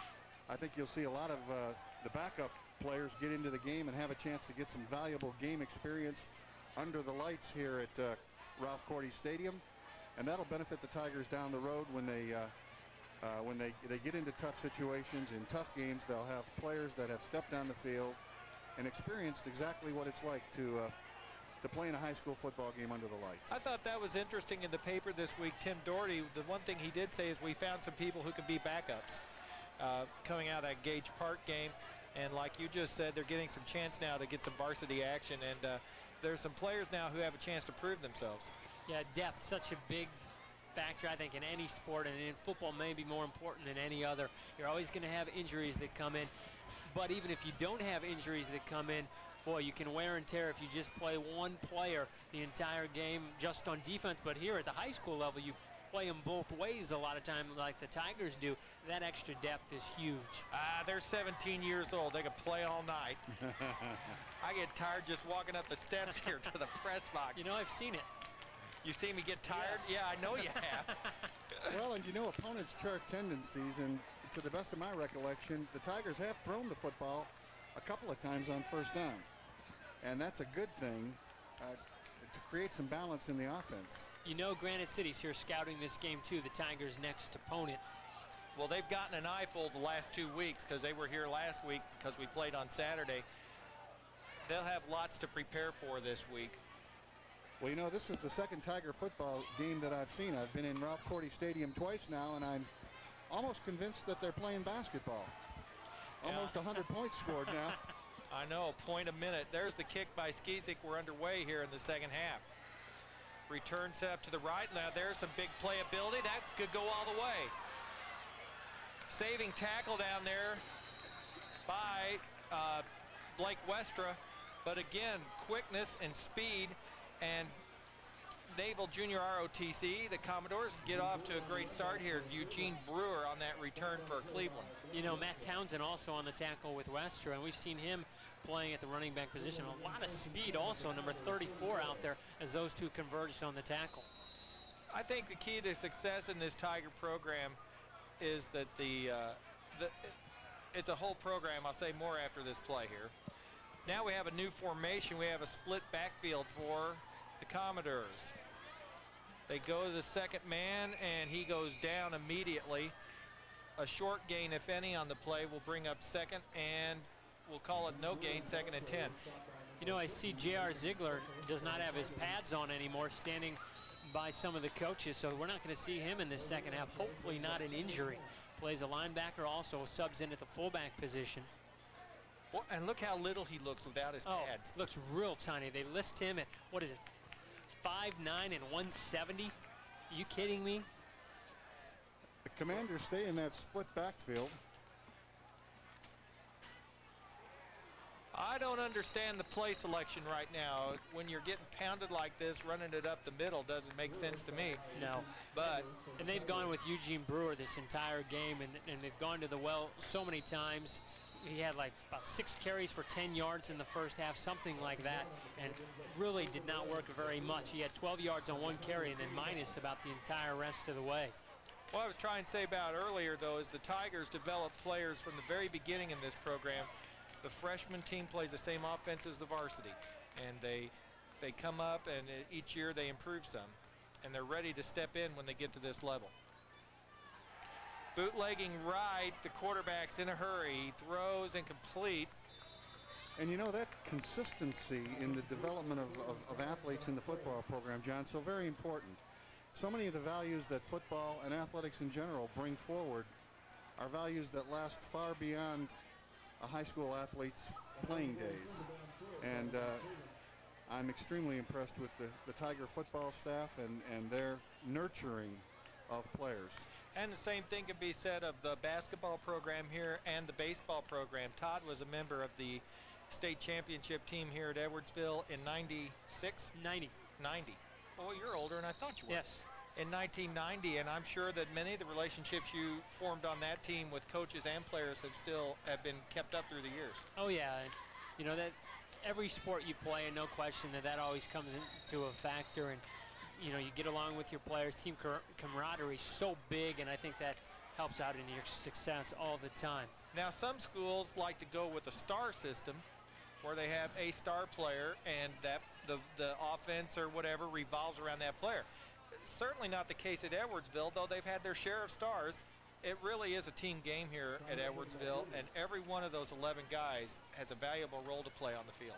Yeah, that star philosophy does not work. You know, another school in our area that has a terrific basketball player, speaking of East St. Louis with Darius Miles, they could have done the same with him. I mean, he is a star in his own right because he's so good, but he had a great supporting cast. That's why they went to the state tournament, and if you just convert a star, it's not going to work. No, because I think at any level, high school to pro, resentment comes in, becomes a factor. If everybody's not valued out there, then they're not all pulling on the same oar. You know, we were talking just a little bit about players coming up from freshman level and all that. Well, the player that's in right now for J.R. Ziegler is a sophomore, Jacob Greco, 5'11", 168 pounds, number 56. 4th and 16, Cleveland will punt it. Blake Westra stands deep for the Tigers. A little bit of a high snap, not much of a rush. Spiraling kick, fair catch called for. The ball rolls back and manages to get into the end zone. So the Tigers take over 1st and 10 at their own 20 with 8:28 left here in the 3rd quarter. Clock keeps running because of the knockout rule. Tigers ahead 42-0.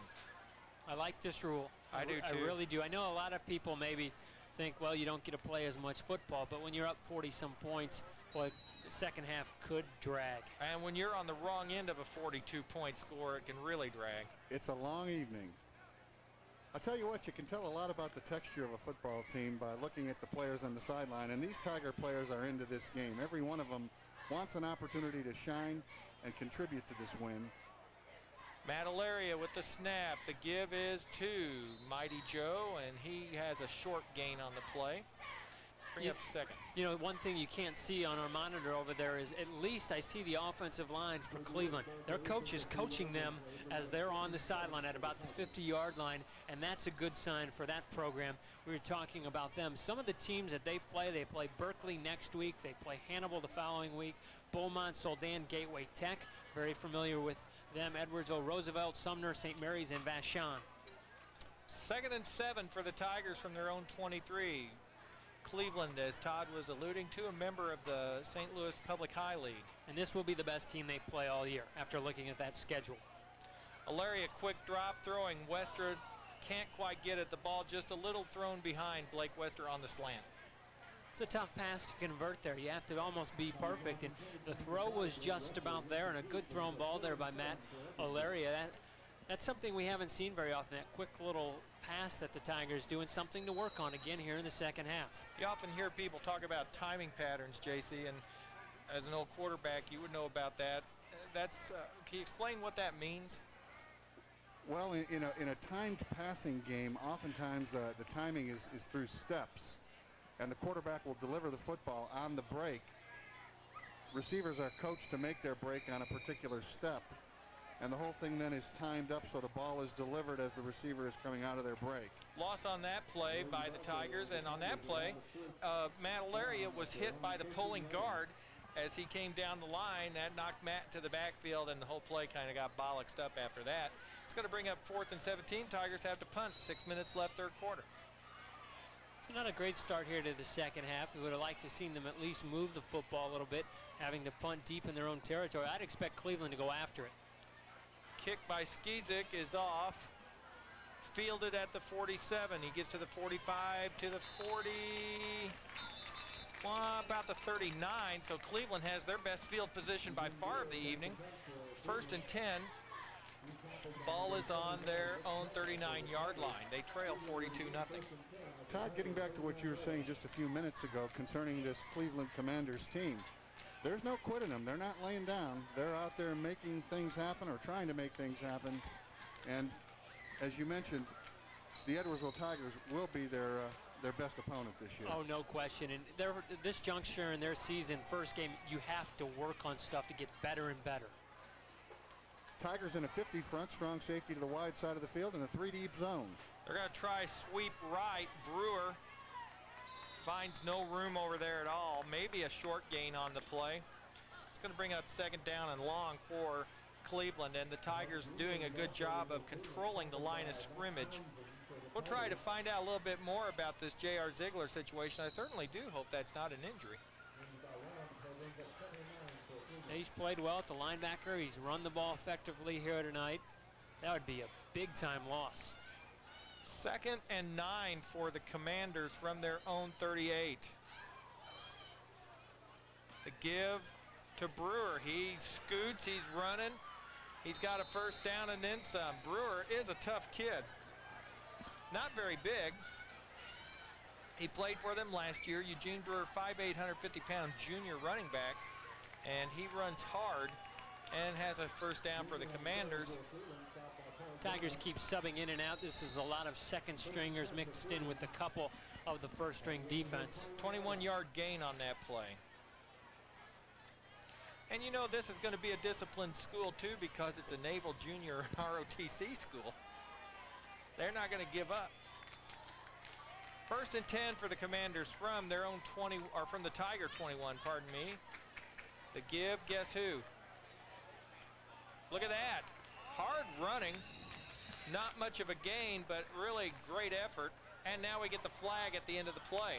The Commanders relying on a split back off tackle and sweep strategy, and great run support by the Tiger defensive backs. And a face mask penalty called on the Tigers. You're talking about the tackling. Nathan Becker, one of the first to get there, just strung him out. Matt Townsend came in and helped clean up. And as we've talked about all night long, once one player gets there, there's 3 or 4 right after. Definitely, as a team defense, they play well as a unit. And speaking as a former coach, there's nothing more demoralizing than having a team be able to control the line of scrimmage, and by doing so, control the game. There's just nothing you can do about it. Yeah, exactly right. There's no play in your playbook that'll work. 1st and 10 for the Commanders from the Tiger 15 after the penalty.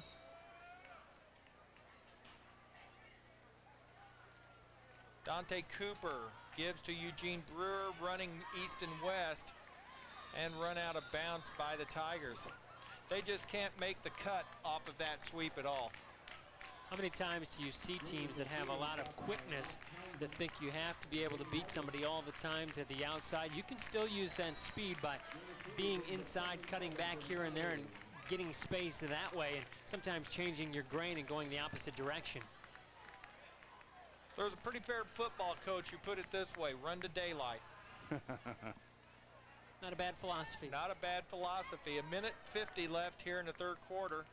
We've had this continuous clock, so this half will go quickly. Second and 7 from the Tiger 12. Cooper has the snap, play action, rolling left. It's a keeper. Cooper looking for a block, gets past one, gets past another, dives, no, out of bounds at the 1. He didn't get in. Well, a well-executed bootleg. And the quarterback heading for that far pylon. And that was a run all the way. That was not a pass play. They used the athletic ability of Cooper on that play. Did a really nice job of keeping the ball on the hip. Tiger defenders, second string, once again got kind of bit by, we talked about earlier, play action type play that kind of was surprising, but with the second string defense in there, they've not seen that many snaps here tonight. Less than a minute to go, third quarter now. First and goal, Cooper plunges in for the touchdown. With 46 seconds left in the third quarter, Dante Cooper gets on the board with a 1-yard run to make the score 42-6.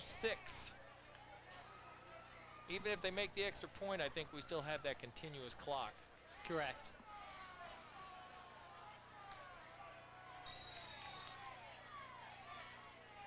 And it looks like they may not get the playoff before the quarter ends. They're moving mighty slow out there. I think you're right. I don't think they're going to make this. Cooper has him to the line. Let's see if he gets a quick snap. He won't make it. That's the quarter. We've played 3 at the end of 3 quarters. Edwardsville 42. Cleveland 6. We'll take a break and be back with the point after touchdown attempt. This is Tiger Football on ECTV Channel 6. All right. We're back. We've played 3. Tigers lead 42-6. We just had a touchdown, pardon me. 1-yard run by Dante Cooper puts Cleveland on the scoreboard. Now they spread it out as they're going to try for the 2-point attempt. Cooper has the snap. He's rolling left. Pump fake. Puts it down. No good. So that takes care of that. The run fails and the score remains 42-6. Still 12 whole minutes left in this one. And now with the fourth quarter play-by-play, here is Todd Zutti. You know, I like that. Nice job by the Tigers. Second string in there did a nice job. The reason I like it, clock continues to run here in the fourth quarter. It doesn't start till the kickoff now, but it looks like we're going to get a real good look here pretty soon at the second team. I think we'll see some more of Darrell Luster and Matt Townsend at the running back position. Casey Krumike taking some snaps down there from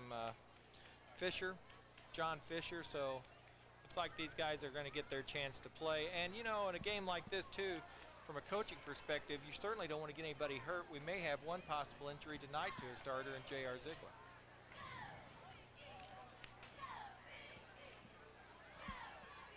What's that hissing sound? I hear it. It's a bug?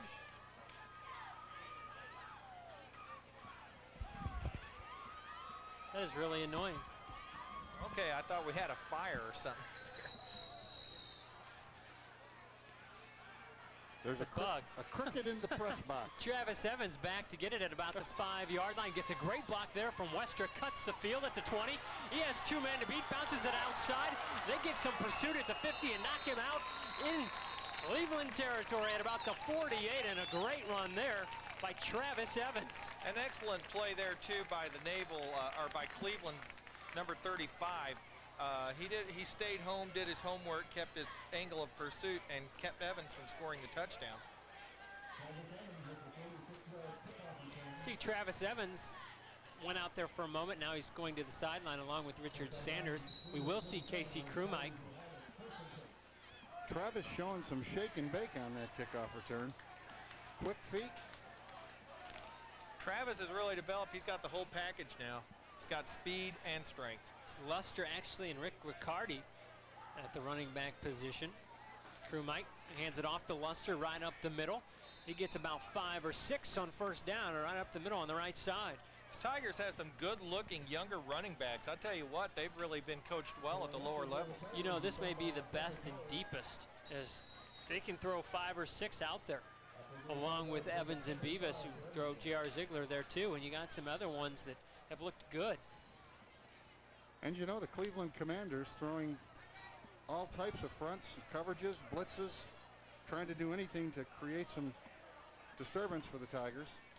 Gave it to the fullback. I believe that is Jonoff. Paul Jonoff. Jonoff, number 20. He's played defense some here in the second half as well. 5'9", 153-pound sophomore. A lot of sophomores that are on this Tigers team. Now we're getting the rotating backs calling the plays. Luster, Jonoff. Now we see Matt Townsend, number 34.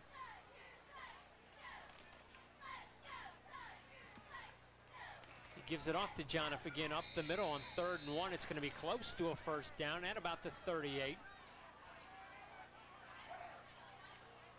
It's going to be shy of a first down. Stays at the 38-yard line. I think the Tigers may decide just to go for it here. Coach Doherty sends in the play, and this will be a good test for this young offensive team on the field now. Hartley at the wide receiver along with John Soanes. Remember that Tigers secondary. Straight handoff, this time to the tailback, Riccardi. He has the first down at about the 35-yard line, called about 3 or 4. Good execution on the play. Riccardi does a nice job of hitting the hole when he's supposed to. And that's a nice 3-yard run in football. And I tell you what, coaches like those 3-yard runs. 3 yards in a cloud of dust. I think he ran on the left side there of Kolakowski and Greco. Oh, now side. That's a great football name, Kolakowski. Big boy, 6'1", 255, a junior. Straight handoff. This time to number 30, Riccardi. Up the middle once again. He's across the 30. When you get in this class 5, 6A, you're not going to see those 150-pound guards anymore. They're all very big boys up here. And I tell you, a team that is going to bear some watching this year, not in our conference this year, but next year, is the O'Fallon Panthers. Yep. Going to be good this year. Going to be a member of the Southwestern Conference next season in every sport. Great addition. So it's 2nd and 3, and this time Riccardi gets it again straight up the middle. He's across the 25 to about the 23, so calling about 5. I've had a couple people ask me this week, how come we play a team like Gage Park? How come we? And you know what? These football schedules are set years in advance, and it is hard to schedule a football game now. And when teams don't want to play you that first week, when you can't play any Missouri schools because they don't start until the following week, it's tough. I mean, Tim Doherty, athletic director, he doubles. He's had to scramble to find an opponent the first game the last 3 years. That was Townsend on that last carry along with this carry on first down. It was at the 22. Got about a yard. So now we'll have one less non-conference game next year? Should be one less. I think the contract goes away with this team, and I think also that Glendale team from Springfield, Missouri. That was a 2-year contract, I think. So I'm sure he'll be looking for a couple more. I see Riccardi down there limping a little bit. Hopefully they get O'Fallon later in the year than earlier. Out of the I formation, this time to Darrell Luster, the fullback. A huge hole, bounces outside, and he's going to score from 21 yards out. Darrell Luster's first touchdown of his high school career at the varsity level. What a confidence builder for these young Tigers to be able to take that football and put it in the end zone. 21-yard run? 21 yards.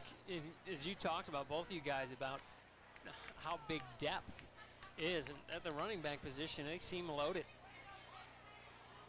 Aaron Skizik will be the kicker still, Blake Wester the holder.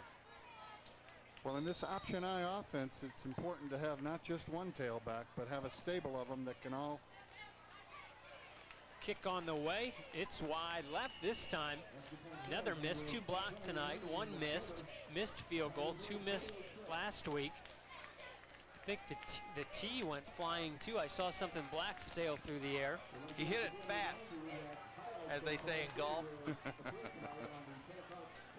So it's 48-6 here with 6:01 left here in the 4th quarter. John Todd, this Edwardsville Tiger football program, I'm sure, is steep in tradition. Who are some of the players that come to your mind over the years that have been outstanding players for the Tigers? Well, for me, it all goes back to Morris Bradshaw, who played with Oakland Raiders, and he played at Ohio State University. He played a real football school. John, you'll be interested to know this. I signed a free agent contract with the Oakland Raiders back in 1973, and Morris Bradshaw was one of the draft choices that I was in training camp with. Well, he went on to make the team, the heir apparent to Freddie Bolitnikoff, and I didn't. Okay. They've had some great athletes here, though. Who would you say, Todd? Well, recent, since you guys talked about further on, I think somebody that has a chance to be a quarterback tomorrow, Jim Doherty. He's just a tremendous one. You can talk about Quire Q. Jackson. What a great high school football player he was. A linebacker, just some terrific ones. The thing I found most attractive about this program is that players can perform at the upper level of high school athletics and not compromise the academic standards in doing so. This Edwardsville community can be very proud of the fact that not only are they extremely competitive in most all sports, but a tremendous academic program as well. This school district has great leadership. Start with the superintendent, Dr. Ed Hightower, the principal at the high school, Ed Harris, the Board of Education. This is really an excellent high school, and it excels in all phases of high school life. You know, somebody that I didn't mention that you were talking about earlier, I think is one of the best high school football players in quite a while in this area was Colin Gardner. I think very underrated. What a great fullback he was. Small at 165 pounds. As Cooper is going to launch it deep again. The receiver gets behind the safeties. Cornerback says the player was Townsend supposed to be there, and it was dropped at the 40. As Howard Cosell, now they're scrambling after it. As Howard Cosell would say, that one should have been caught. That was right in his hands. A well-thrown football, a hitch and go, hook and go if you will, and the quarterback laid it up there beautifully. You know, in the at any phase of the game, especially late in a game that's a blowout like this, that double cut move, you can't bite on that when you're a defender. No, I mean, I think a good adage all the time in basketball is you look at somebody's chest, you can't move it. I don't know about football if that's such a great thing to look at, but you want to be able to know where the ball's at as well as your man. Just get a quick look of him, maybe at chest level, because you certainly don't want to go for any fakes, especially if the ball hasn't got there yet.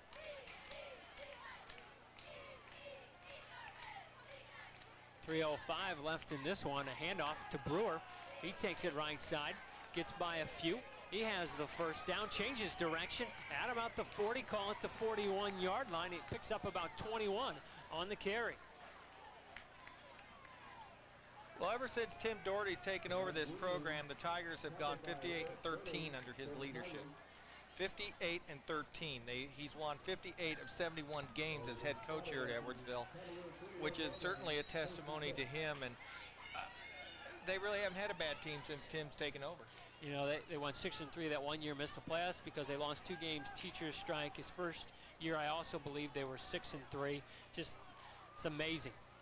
Amazing turnaround here at Edwardsville as they pick up about 7 on the first down. And I think it all starts back to when they played East St. Louis in the playoffs the one year. It was either first or second year. Lost about 30-13, but for an Edwardsville team at that time to compete against an East St. Louis, I think was huge for the program, and to do what they did to them a couple of years ago there, 41-0, is simply amazing. Well, and you know, as a coach, sometimes a big loss like that can be a really foundational block for your program. Yes, it can be a rallying point for everyone to kind of galvanize the program and find out who's with you and who's not. Maybe a half yard on 2nd and 2. Minute 35 left in this one. Tigers up 48-6. It'll be interesting to see how much playing time Mr. Doherty gets at quarterback tomorrow. Oh, it's going to be fun to watch. I mean, they think maybe split time. Nobody really knows yet. who's going to be the quarterback. I'm sure the two, Jim Doherty and then Kirk Farmer, probably know already, and maybe not. Maybe they'll wait until tomorrow, but certainly thinking about him, and I'm sure Tim will be there tomorrow. As there's a first down on third down to the 40-yard line. Across midfield, only a couple more plays in this one. Talk about a turnaround in the program. Larry Smith's done a really good job there, but this year is the year he's got to produce. It's easy to get 1 year, maybe two, but the consistent, the Nebraskas, those kind of programs, they do it year in and year out, and this is Missouri's chance to show that they can do that. You know, something funny about that, I remember when Jim decided to go to Missouri, and I was so surprised that he chose Missouri, because I never thought, specifically at that time, that they were going to turn it around like they have, and he kept saying along with Tim that, yeah, I think they're going to turn it around. I like what they've done there, and my gosh, they have. And there's some that say Jim could play on the basketball team there. He's one of the greatest three-point shooters we've ever had at this school. I don't know if you were around at all his sophomore year, that big three-pointer to beat Centralia in the Super Section. I saw that game. Sent him to say right in front of where we were watching, we were all just kind of laughing. Who's going to take this big shot? And everybody kept saying, well, I think Jim Doherty ought to take it. I'm like, he's a sophomore. Drilled it, nothing but net, in the corner, tough shot. That's just his entire career here at Edwardsville in all three sports. Clutch all the time. Looks like Cleveland may just take a knee and get this thing over with. Minute left here. Well, John, Todd, what are the positive things that the Tigers can take out of a game like this? Again, I think they continue to gel as a unit, and optimism is high, I believe.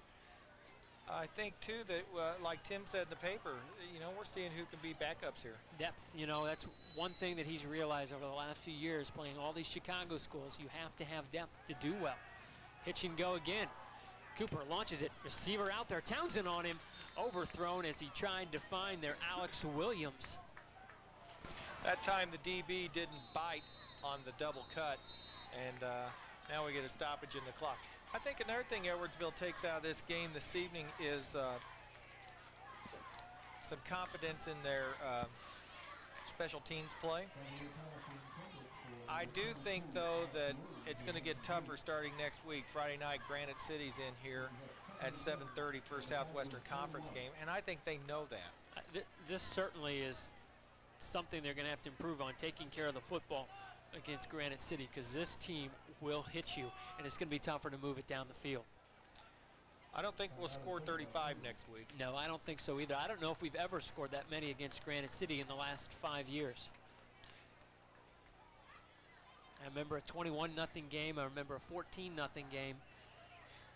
A lot of people say, you know, why do they put some of these guys in and keep them in? But you know, as a coach, JC, football's all about repetition. Absolutely. Repetition, repetition. And right now, there aren't that many Tiger starters that are still in there. But I'm really glad that it wasn't such a blowout so early on, where they played more tonight and got used to playing more of an entire four-quarter game. Sure. And you know, there's no replacement for field savvy, for being out on the field with the lights on in game conditions and performing under pressure. Crew Mike almost got the pick. Yeah, that's true. Friday nights, when you really find out who wants to play, it's they say in preseason, lots of superstars in helmets and shorts, but we find out who wants to play on Friday nights. I think that was Doug Weedy, actually, number 16, that almost picked it off. Okay. Heard the PA announcer mention that. My apologies to Mr. and Mrs. Weedy. That should do it. Doug, Tigers going to win it.